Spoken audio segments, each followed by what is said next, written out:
Hi everyone, Ultravetica here.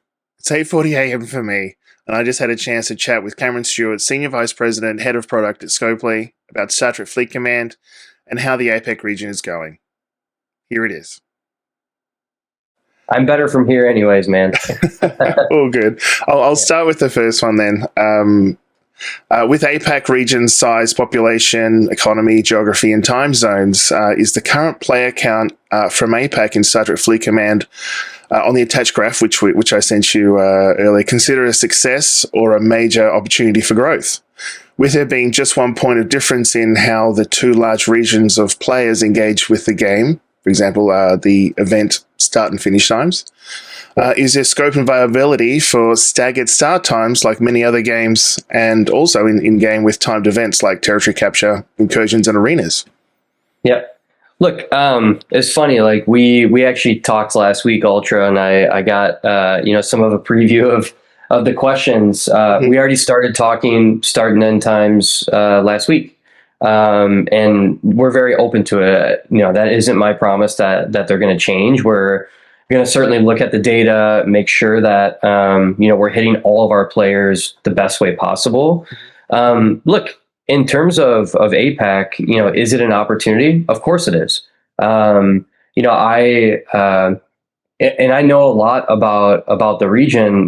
Working in casino, APAC's a huge industry for casino, and so we studied a lot about the market, how players play. The difficulty of the region is that it's different, and that's not a bad thing. That's just you have to really know the culture, how players play. We found that especially in casino, players played a lot more aggressively with the slot machines, but that was the culture, right? Yep. And so I'm actually interested to learn a lot more about the APAC audience, but I think overall, from the cultural standpoint, I come from a large, segmentation and optimization background, and Trek has, operated as a single game for a very long time. Now, there are going to be things that players, probably enjoy, and then there'll be things that will be different for players. And I ask players to be open to that. And if, whether it's times change or whether we have a holiday for a certain subset of users, or whether this set gets this offer and that, like, I ask us to be open because players are all at different points in their lifespan. They may have just come back to the game from a year hiatus. Like, we should celebrate people coming back into the game, right? Yeah. And we should celebrate also people that have been here for every single day for the last, 8 years, right? And so I want to make sure that we are segmenting, our experience. Now, it does get difficult. There is no doubt. The APAC audience can probably feel it at times. I know, Ultra, you are very bullish and you and I speaking about it. But I want you to know, like, I am listening. I'm genuine about that. And again, we've got one of the points was already discussed last week. So it's I think what's important to you, Ultra, learning you a little bit is that you guys want to be heard, and Yeah. that's what matters. I think in my experience of just being in APAC, talking to different players, that definitely just wanting to be heard is not only just an APAC thing, but also something that I think, you're talking about culture previously and making it like this is the thing that needs to happen and needs to change is, and I'm seeing the change is just more people being vocal because they now feel that they're being heard. And Absolutely. I think it's great that we're seeing that change, but also starting to see that change in the APAC region as well. Yeah, and I'm glad that people are starting. Like, I've taken probably, oh my gosh, between content creators, between people reaching out to me on LinkedIn, please don't, like, there's a lot, but seriously, like, I've taken so many calls with players, with VIPs, with content creators. It's who I am as a person. Mm-hmm. I want to serve, and so, I don't want this game to be in the state that it's in. This game deserves better. This game is going to get better. But I also, this is a big journey, and so patience is important here. And I ask that players, have that positive mindset, but like be constructive of us. That's okay. But have a solution for how we can solve it. And I think it's good that you want to grab all that data as much as you can as well, because obviously the more information you have, the better decisions you can make. So I really appreciate that you're getting out there and listening to everyone, because there are times when, as players, the amount of data we get to look at, and you probably know that some of the players and other content creators just would like to see as much data as they can, see things for themselves. And one thing that I've been guilty of is going to stfc.pro and going through, look at this, look at all this information. And you get these certain data points which we have access to. And obviously in your position, you've got a lot of privileged information that you would know a lot more than anyone else. You're not allowed to tell us, that's fine. That's how businesses work.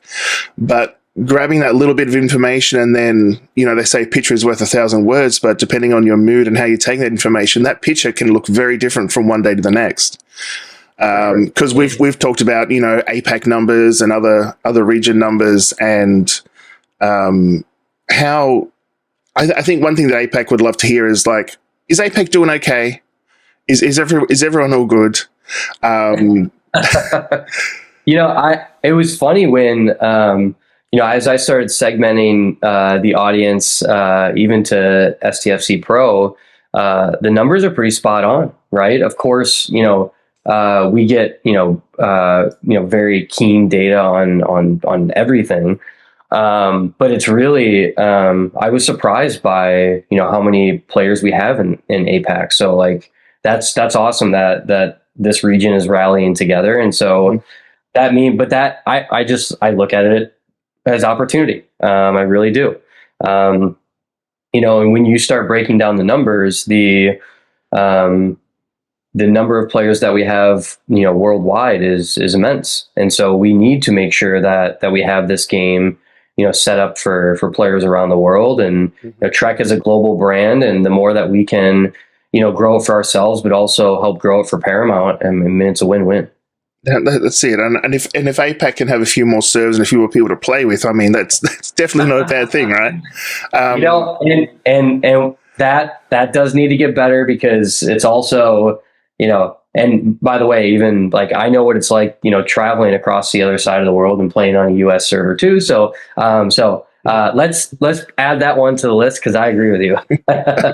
I mean, we also talk about time zones as well. And, with our back and forward recently, I did mention that APAC, probably compared to the other servers, when it comes to especially those auction events where you're emotionally and sometimes financially invested, you want to make sure you get the most out of it. APAC maybe has, out of the three, not the best time zones for that. But then looking at it myself and realizing, I had a quick chat with Dr. Ironchef, who I thought, he'd have a similar situation to me. For him, it's 6 a.m. For me, it's 2 a.m. in my time zone. And he completely flipped me 180. He's like, compared to mainland US, I do great. I wake up at 5:50 a.m. and everyone's going to work. Everyone's dropping off kids to work, things like at school, sorry. And I'm like, I didn't even think of that.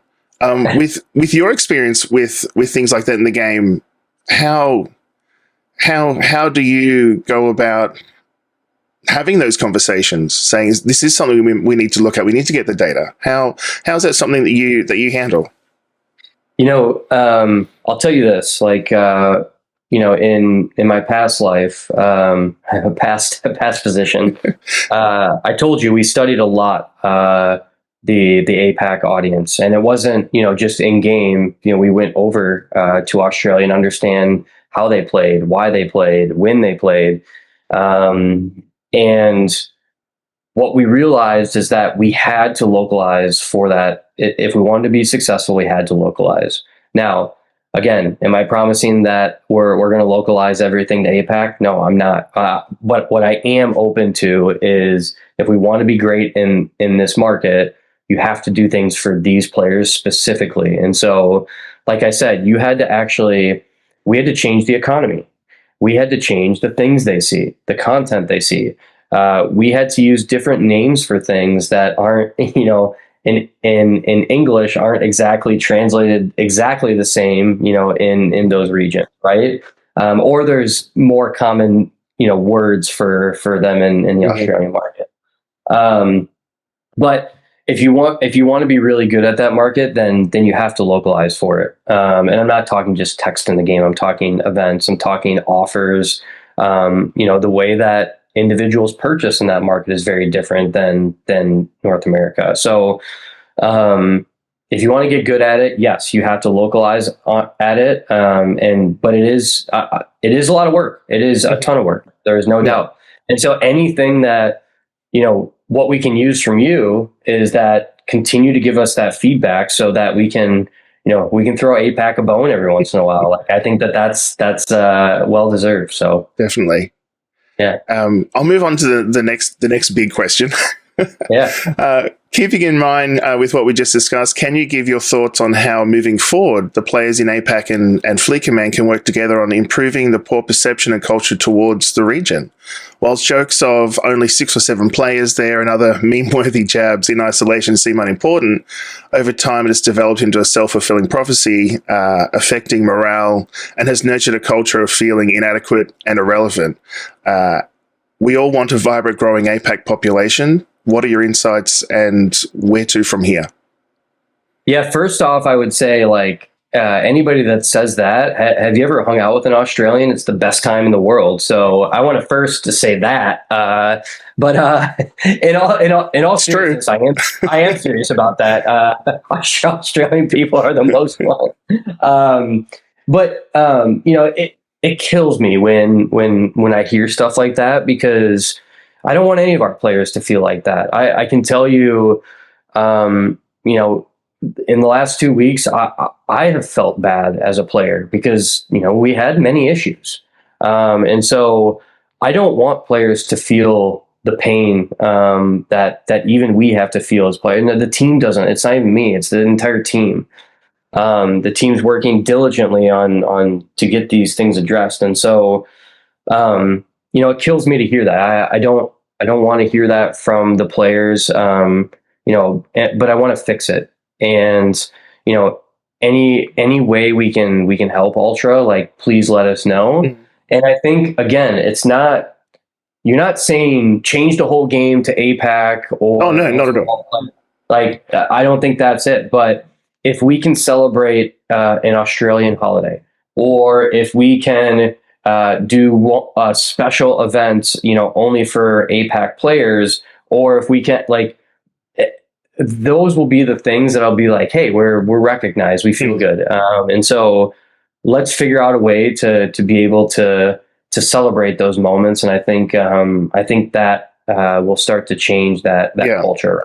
Recently, even in my own streams, I've sort of drawn a line, and previously I you have those kind of little jokes and they're a little bit of fun, so you kind of join in, and then eventually you realize that no, as to quote Picard from First Contact, the line must be drawn here. Maybe a quote that if you've watched the movie or you've hung around some Trekkies enough is definitely one that you would hear.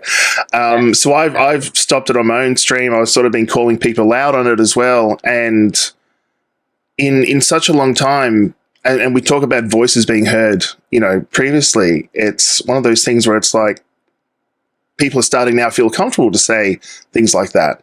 And just to see that kind of change filter, not only just through, people in offices working on computers, things like that, just throughout the whole game economy and ecosystem is really cool. Yeah. And look, we need to continue humanizing this community, right? Both on the developer side and on the player side, because the reality of this is, look, have we delivered the experience we want for our players? No, we haven't. And we're working diligently to change that. And I think, M93 was a step in the right direction, and then we had a lot of issues, and I think it took us 2 steps back, unfortunately. But we are addressing those concerns. We are taking it very seriously. But I do want people to know, to have that human element, because, most of the people that are working on this game, they are working diligently. And they were the people that brought this game to greatness, when it launched. Secondly, most of them are mothers and fathers and brothers and sisters. And, when you start thinking about it like that, we can actually, I've always believed in bringing, positivity to this community, to whether it's to the team, whether it's to the players, that's what will drive us. And I understand the frustration and the anger, but always follow it up with, okay, here's my solution, right? Yeah. So yeah, definitely asking the why of things is where you're going to obviously you're going to get as much information. I do a similar thing in my job. Star Trek Fleet Command is, a 24/7 thing. It's always open. The door's always, you can jump in. I work in an industry where I work in a supermarket. My supermarket is open 17 hours of the day. So it's not 24/7, but it's probably as close as you're going to get with a physical business. And when I'm in charge of a certain department, I give people the freedom to say, if there's a problem that comes up, don't come to me with problems. My list of things I've got to do is already long enough. Come to me with how you're solving that problem. So they've already asked the why for me, and I feel it's really cool that you're bringing that vibe to everything as well.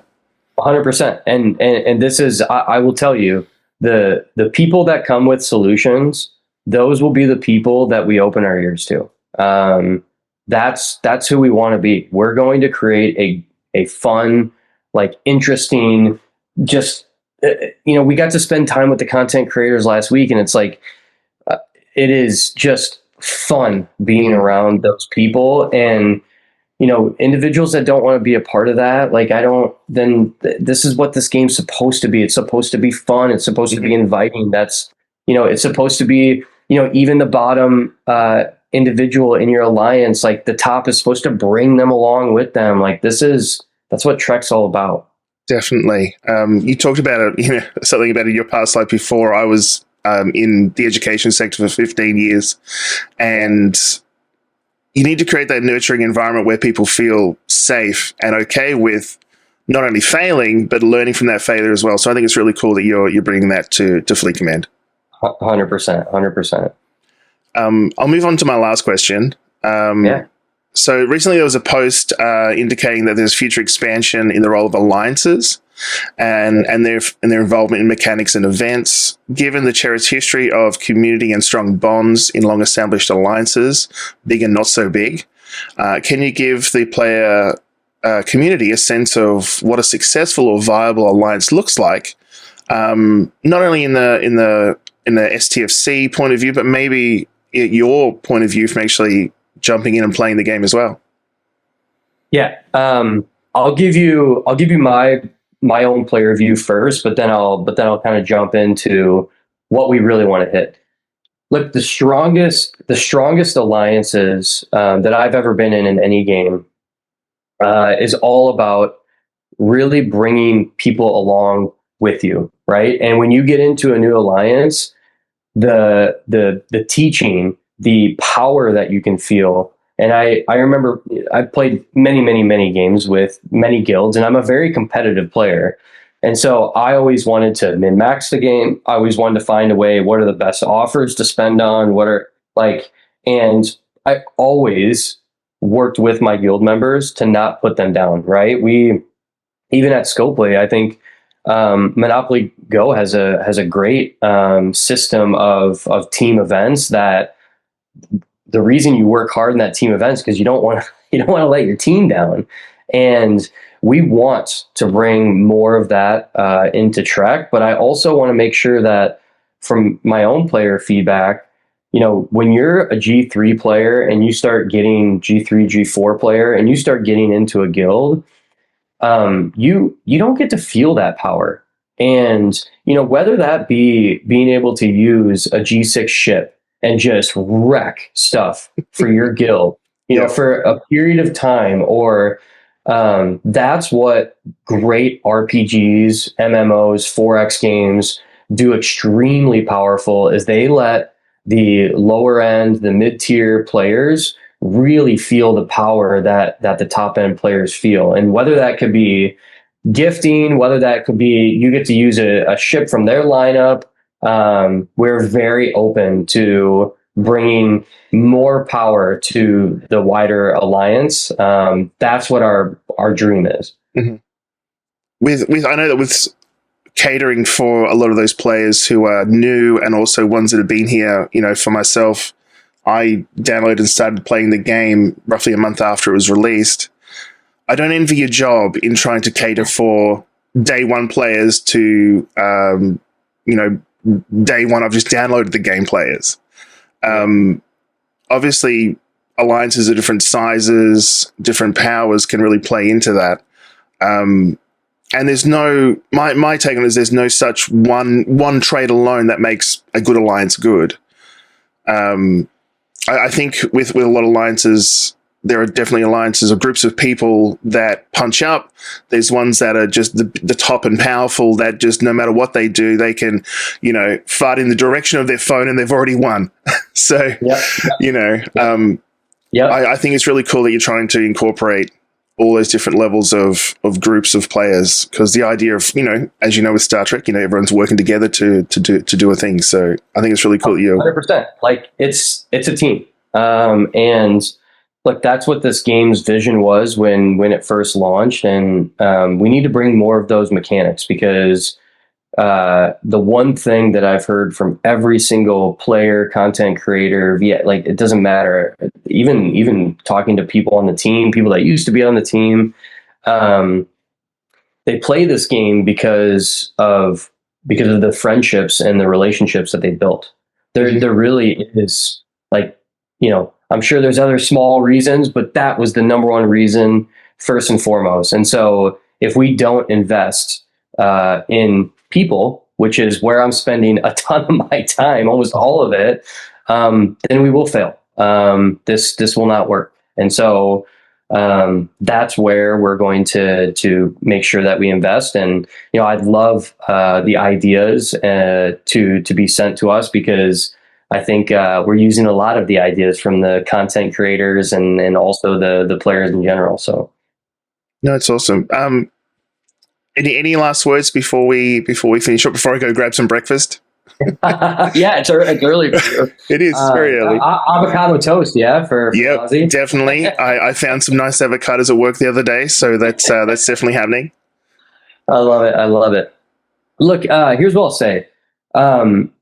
Look, I've been a product leader most of my career. I've known every little bit and piece about how the back end works, how the front end works, every little bit of economy.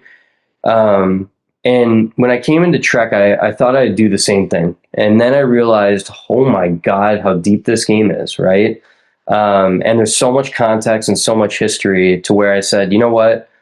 I'm going to learn it the best I can. And I'm going to learn it through the player's eyes as well. But I'm going to lean into this community, these content creators, the VIPs, any way that I can get more data about the game, both qualitative and quantitative. I want it.